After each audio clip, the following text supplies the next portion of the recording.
Menurutku ini Kurvanov nggak ngerti sepak bola. Level winnernya Itali tidak pernah degradasi. Inter Milan kebanggaanku.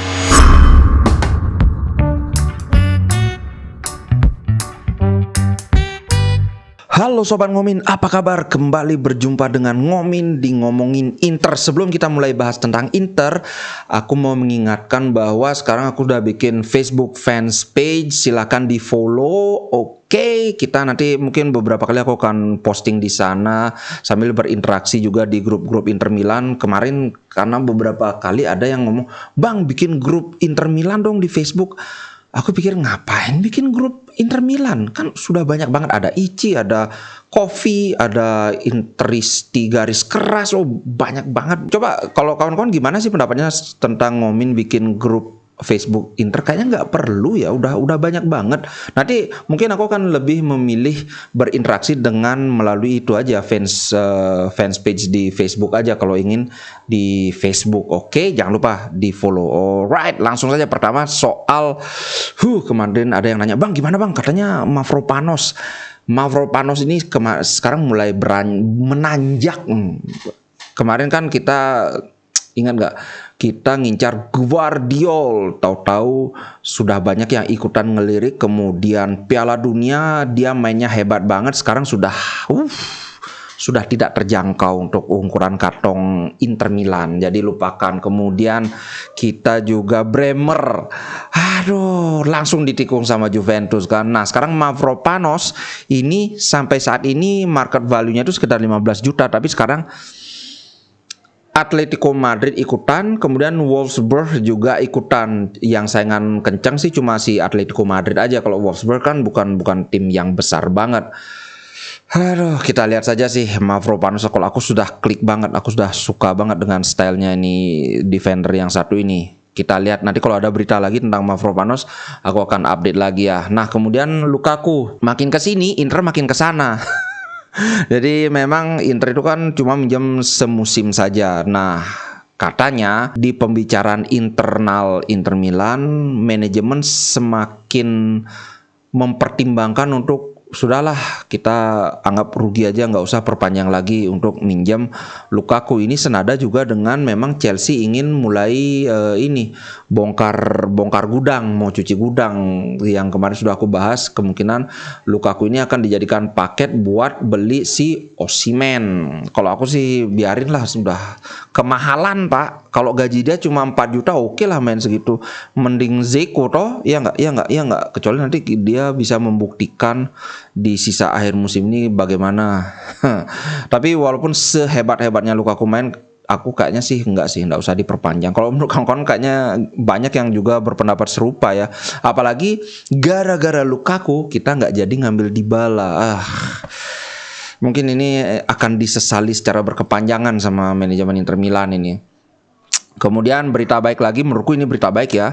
Brozovic sudah terlihat oke dan Inter Milan akan kembali ke formasi awal trio Habibi. Brozo di gelandang bertahan dengan Hakan didorong ke depan, dan ini sudah kelihatan kemarin lawan Sampdoria ketika Hakan didorong ke depan, benar-benar kayak sniper mengintai kotak penalti Sampdoria kan. Berapa kali dia itu ada 6 kali tendangan jarak jauh dilepaskan oleh Hakan. Ini kayak musim lalu kan. Wih, aku sangat setuju. Sudah kembalikan Brozovic ke sana, dorong Hakan ke depan. Kemudian ini nih aku mau bahas sedikit saja soal insiden Lukaku dan Barella. Kemarin sempat ngobrol di grup WA juga. Barella ini kan sebenarnya sudah dari dulu seperti ini. Bahkan sebelum di Inter, waktu dia masih di Cagliari, memang style dia seperti itu. Kayak gimana ya, tapi jangan lupa peran vital Barella. Ya kita nggak ada yang lupa. Makanya ini senada dengan yang diomongkan oleh si Biasin. Barella itu mesti belajar mengontrol diri.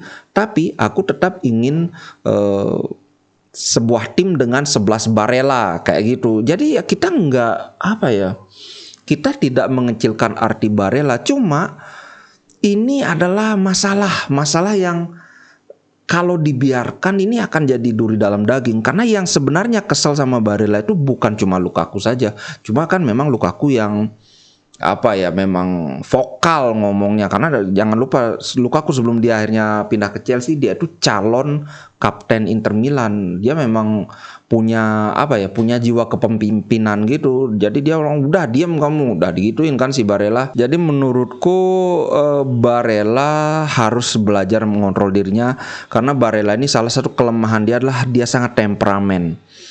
Ini sudah terbukti di Liga Champions kita lawan Real Madrid, dia kena kartu merah karena reaksi yang tidak perlu banget itu dengan musuh. Sekarang ini reaksinya dengan teman. Akan sangat lebih baik kalau Barella bisa memperbaiki ini. Apalagi aku dengar kemarin di sebuah fans page di Facebook, katanya Barella ngomong setelah dia menyaksikan rekaman itu, dia bilang, wah, memang aku seharusnya nggak begini gitu loh. Ini bukan Barella yang sebenarnya. Aku akan berusaha keras untuk memperbaiki hal ini. Gitu sih katanya dia ngomong. Cuma aku sempat cari di goal.com, di Football Italia, di Sempre Inter. Aku nggak ketemu ini bahwa ada cuplikan dia memang bicara seperti itu. Coba kawan-kawan kalau ada yang lihat kasih komen ya. Soalnya aku lihat sekilas di fanspage. Kadang-kadang kan medsos itu suka ngarang-ngarang beritanya. Takutnya itu beneran nggak dia ngomong gitu. Kemudian ya bagusnya sih nggak ada tensi berlebih setelah insiden itu. Bahkan habis pertandingan katanya ini makan bareng, kan tim makan, si Barella duduknya dempetan sama Lukaku, jadi dekat gitulah. Memang kan katanya sebelum Lukaku pindah ke Chelsea mereka hubungannya baik. Menurutku ini memang cuma emosi sesaat aja, tidak ada dampak jangka panjang.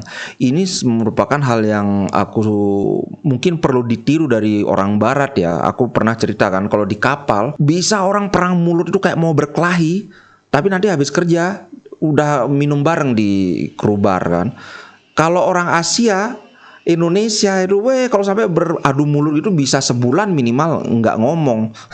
Tapi ini ya katanya sih nggak ada tensi berlebih, nggak ada pertengkaran lanjutan. Itu sih bagusnya. Ini yang ngomong juga Tutto Sport loh. Jadi ya Tutto Sport biasanya berita miring-miring tentang Inter. Sekarang mereka bilang gitu ya layak dipercaya kan. Next, kemarin ada yang bang itu Persus itu bagus banget. Persus ini sekarang sudah diincar sama klub-klub Liga Inggris. Harganya dari cuma sekitar berapa, 20-an juta. Karena semakin banyak yang berminat, sekarang itu sudah mereka buka harga 50 juta. Nggak mungkin Inter bisa 30 juta aja. Inter masih pikir-pikir. Persus ini bagus ini. Ini baru 23 tahun, masih ada ruang untuk dia berkembang lebih bagus lagi kayak Bastoni kan. Tapi aku nggak ngelihat Inter bisa ngambil Persus. Apalagi di sini si Ausilio bilang bahwa Inter hanya akan memulai perburuan terhadap Persus kalau dua-duanya Acerbi dan De Vrij ini tidak memperpanjang kontrak. Sedangkan kabar terakhir yang aku bilang, si De Vrij sudah semakin dekat. Pada akhirnya kan dia kemarin pikir-pikir karena ada tawaran dari klub Liga Inggris sama Liga Belanda. Tapi sekarang dia bilang prioritas dia ingin bertahan di Inter. Cuma di sisi lain dia minta jaminan menit bermain. Itu sih, ini kayaknya agak susah karena kalau dibandingkan sama Acerbi, bagusan Acerbi. Sedangkan Acerbi kalau ditaruh di kanan nggak bisa karena ada Skriniar. Kalau di kiri nggak bisa terus-terusan karena ada Bastoni di sana kan. Di sisi lain Acerbi juga secara tidak diduga Lazio mulai menurunkan harga. Mulanya kan 4 juta kan perjanjiannya. Kemudian Lazio mau turunin jadi 3 juta. Tapi Inter malah tambah tekan lagi, mau di bawah 3 juta. Karena Lazio ini sudah nggak bagus dia hubungannya dengan Acerbi. Jadi mereka memang ingin ngelepas Acerbi. Apalagi umurnya juga udah 35 tahun kan. Ini sudah kayak Ambrosio, masih lebih muda lagi dikit lah. Kalau kawan-kawan gimana? Kalau aku sih ya udah angkut lah Acerbi. Kalau dikasih 2 juta, 2,5 juta itu lumayan tuh. Karena dari segi permainan Acerbi ini aku bagus. Cuma jangka panjang udah enggak. Paling semusim doang dia bakalan bagus. Habis itu udah jadi penghuni bangku cadangan, Pak. Itu sih menurutku. Nah, sekarang aku mau mengomentari tentang Kurva Nord. Kawan-kawan pasti sudah tahu ya, Kurva Nord mengkritisi Inter Milan, dibilang Inzaghi gagal memberi motivasi pemain dalam menghadapi tim-tim kecil. Menurutku ini Curvanord, pemimpinnya Curvanord atau yang ngelola Instagramnya Curvanord ini kan mereka bikin itu di Instagram kan, nggak ngerti sepak bola. Kalau kawan nonton itu pertandingan lawan Sampdoria, tidak mungkin kawan-kawan tidak lihat bahwa itu bukan masalah dimotivasi bermain. Itu makanya Barella sampai marah-marah itu kan karena motivasi banget pingin menang. Semua berlari sprint, Lautaro Martinez apalagi. Ini bukan masalah motivasi. Makanya kritiknya itu nggak ada base-nya, nggak ada dasarnya. Nggak ngerti bola kalau aku bilang. Ini masalah satu, finishingnya jelek. Lautaro yang umpan terakhir dari Di Marco itu aduh, tiba-tiba Lautaro gini. Ini salahnya Lautaro, sorry to say. Aku fansnya Lautaro ya, aku sering banget belain Lautaro. Tapi yang kemarin itu Lautaro yang salah. Nggak bisa dong ketika striker Memble melakukan kesalahan yang sangat basic, yang disalahin kok malah pelatih. Nggak masuk akal kalau menurutku ini. Apalagi sampai masa motivasi. Kalau kita ngelihat pemain yang tidak ada motivasi itu adalah ketika seperti kita ngelihat Milan waktu dibantai sama Lazio. Itu baru permainan yang tidak ada motivasi. Mereka ngejar bola aja males. Gol terakhir itu dipandangin aja. Itu baru namanya nggak ada motivasi. Tapi kalau kawan-kawan ngelihat gimana Inter berjibaku sampai terakhir, kirim crossing sudah mepet waktu, wah lagi lari, Hakan Calhanoglu berapa kali ngelepas tendangan jarak jauh. Kok itu dibilang nggak ada motivasi? Kok itu dibilang gagal memberi motivasi? Menurutku Curvanord mending diem aja. Ini senada dengan yang diomongin sama Alessandro Bonan, ini wartawan Itali. Saya tidak suka melihat kritik terhadap Inzaghi ini. Intinya dia bilang ini, mengkritik pelatih itu boleh saja, tapi ini lebih mestinya ke suatu kritik yang spontan gitu loh, kayak gagal ngegol, apaan ini Inzaghi bangke itu misalnya, atau gara-gara seri, waduh Inzaghi out aja lah. Ini walaupun jelek tapi masih bisa diterima kan. Tapi yang dilakukan oleh Curvanord itu adalah sesuatu yang terorganisir. Dia bikin di medsosnya itu kan berarti sudah merupakan perwakilan atau mewakili suara Curvanord. Apalagi dia ditulis di medsos itu kan sudah terencana kan, bukan sesuatu yang in the heat of a moment gitu loh, bukan sesuatu yang secara spontan. Wah, kesel banget Inzaghi ini brekele. Kayak gitu kan masih bisa. Tapi ini dia punya waktu untuk berpikir, mengetik, apalagi itu suara ini kan postingan resmi, ini kayak terstruktur banget. Inzaghi menurutku salah satu pelatih terbaik di Serie A saat ini. Musim lalu kita sial. Kita nggak bisa Scudetto itu bukan salah Inzaghi, tapi lebih karena kita sial, kedalaman yang kurang juga, kedalaman squad yang kurang. Kita berlaga di Liga Champions, Coppa Italia, Supercoppa, bukan salah Inzaghi. Kemudian lawan Sampdoria itu yang salah satu yang dikritik, tidak ada motivasi. Harusnya berani mengambil resiko, katanya harus main pakai 3 striker. Siapa? Lukaku sudah habis tenaganya, masukin Dzeko itu sudah tepat. Dzeko dengan Lautaro sudah tepat. Kemudian Hakan didorong ke depan, Brozo jadi gelandang bertahan. Itu sudah tepat juga, tapi memang hasil akhirnya yang belum berpihak. Makanya ada penyelesaian yang kurang, ada juga sedikit faktor ketidakberuntungan. Ini nggak masuk akal menurutku, kayak ngeritik, tapi yang ngeritik itu nggak ngerti bola, malah harusnya ganti jadi 3-4-3. Kalau memang Curvanord itu pentolannya Curvanord sehebat itu, kenapa mereka nggak ada yang berkarir jadi pelatih? Jangan jadi pelatih Inter, jadi pelatih seri B aja nggak ada yang make. Itu sih bro kalau menurutku lo ya. Oke, itu dulu untuk konten kali ini. Sampai jumpa di konten berikutnya besok. Jangan lupa kawan-kawan yang main Facebook, follow Facebook Ngomin ya, fans page-nya. Namanya ya Ngomin gitu. Nanti aku kasih linknya. Oke, ciao guys, sampai jumpa.